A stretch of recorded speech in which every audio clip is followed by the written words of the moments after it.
আশা করি সবাই ভালো আছেন। আজকে নিয়ে এসেছি একটা দারুণ টেস্টি মাছের রেসিপি। আজকে বানাবো কাতলা মাছের ভাপা। কলা পাতায় কাতলা মাছের ভাপা খেতে দারুণ সুস্বাদু হয়।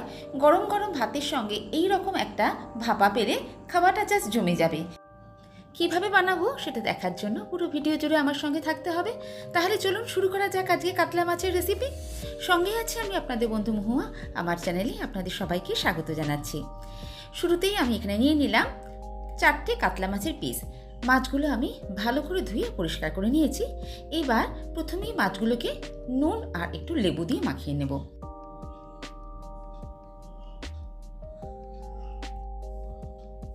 এভাবে মাখিয়ে রাখলে মাছে কোনো আষ্টে গন্ধ আর থাকবে না। নুন আর লেবু দিয়ে মাখিয়ে আমি 10 মিনিট মাছটাকে এভাবে রেখে দেবো।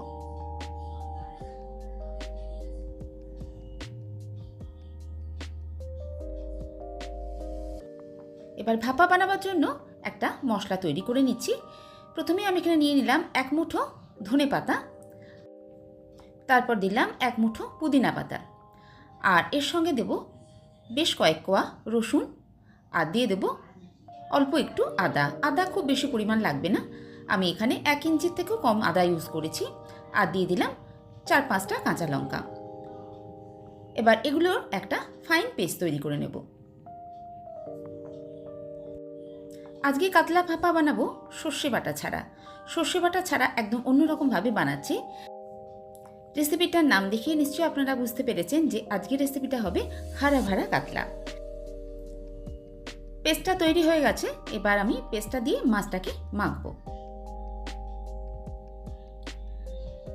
এই পেস্টটা দিয়েও মাছটাকে আমি 10 মিনিট ম্যারিনেশন করে রাখবো, যাতে এই পাতার টেস্টগুলো মাছের মধ্যে খুব সুন্দরভাবে চলে আসে।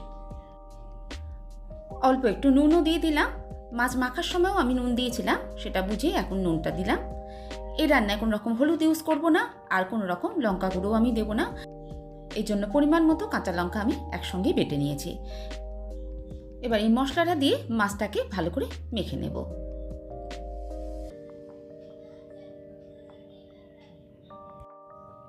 মাখা হয়ে গেলে এবার উপর থেকে ছড়িয়ে দেবো বেশ খানিকটা সর্ষের তেল। যে কোনো ভাপা রান্নায় বা পাতুরি রান্নায় সর্ষের তেলটা অবশ্যই অ্যাড করতে হয়, এতে টেস্টটা খুব সুন্দর লাগে। এইভাবে মেখে 10 মিনিট রেখে নেব। ততক্ষণ এবার কলা পাতাগুলো রেডি করে নেব। কয়েকটা কলা পাতা আমি ভালো করে ধুয়ে পরিষ্কার করে রেখেছি। এবার এই কলা পাতাগুলোকে একটু আগুনে এইভাবে দিয়ে সেঁকে নেব, যাতে কলা পাতাগুলো দিয়ে মাছটা ভালো করে মোড়া যায়, কলা পাতাগুলো ভেঙে না যায়।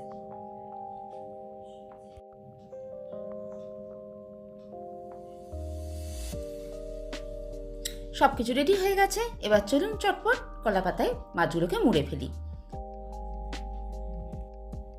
কলা পাতার মাঝখানে এইভাবে 1 পিস করে মাছ দেব, আর যে মশলার পেস্টটা আছে সেটাও একটু ভালো করে এইভাবে ওপরে দিয়ে দেবো, আর তার সঙ্গে দিয়ে দেবো একটা কাঁচা লঙ্কা।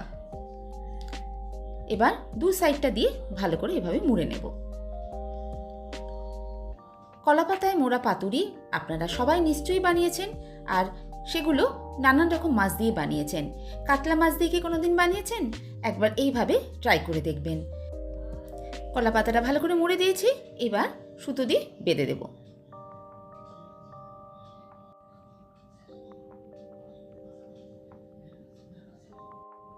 একটা পিস আমার বানানো হয়ে গেল। ঠিক একইভাবে বাকিগুলো আমি বানিয়ে নেব। সবগুলো আমি রেডি করে ফেলেছি। এবার চলুন চলে যাই আবার গ্যাসের কাছে। আজকে যেহেতু এটা ভাপা বানাবো, তাই জন্য এই জন্যই আমি কড়াই বসিয়ে দিয়েছি গরম জল। গরম জলটা এখন ভালো করে ফুটে গেছে। এর ওপর একটা এরকম ঝাঁঝরি রেখে দিয়েছি। এরকম ঝাঁঝরি আমাদের সবার ঘরেতেই থাকে। সেই ঝাঁঝরিটা এবার ওপরে বসিয়ে দিলাম। এবার কলা পাতাগুলো এর ওপরে একটা একটা করে বসিয়ে দিচ্ছি।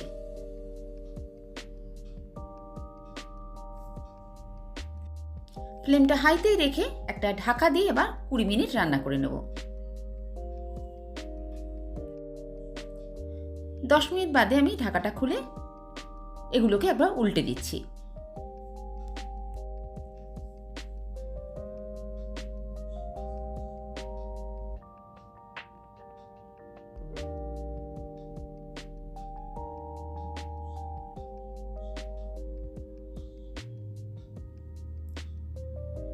তারপর আবার ঢাকা দিয়ে আরও 10 মিনিট আমি রান্না করে নেব।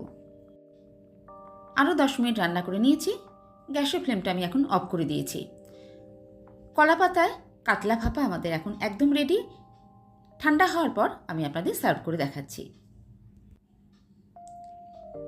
বানিয়ে নিলাম একদম ইউনিক স্টাইলে দুর্দান্ত স্বাদের কাতলা ভাপা। আমি পরিবেশন করেও আপনাদের দেখাচ্ছি।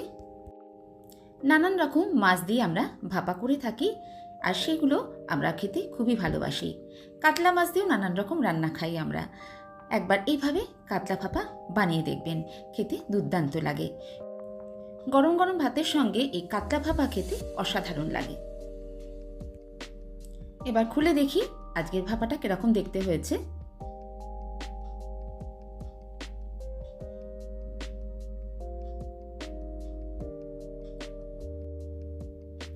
দেখতেই পাচ্ছেন মাছটা দেখতে অসাধারণ হচ্ছে, আর খোলার সঙ্গে সঙ্গে এর থেকে যে গন্ধটা আসবে সেটা জাস্ট অসাধারণ, বলে বোঝাবার নয়। রেসিপিটা কেমন লাগলো অবশ্যই কমেন্টে জানাবেন। ভালো লাগলে বাড়িতে ট্রাই করবেন, আশা করছি আপনাদের ভালো লাগবে। ভালো লাগলে একটা লাইক করে আমার রেসিপিটাকে শেয়ার করে দেবেন বন্ধুদের মধ্যে। যদি এখনও না আমার চ্যানেলের বন্ধু না হয়ে থাকেন, তাহলে আমার চ্যানেলে বন্ধু হওয়ার জন্য আমন্ত্রণ রইল। পুরনো বন্ধুদের অনেক ধন্যবাদ আমার পাশে থাকার জন্য। সবাই ভালো থাকবেন, সুস্থ থাকবেন, আনন্দে থাকবেন।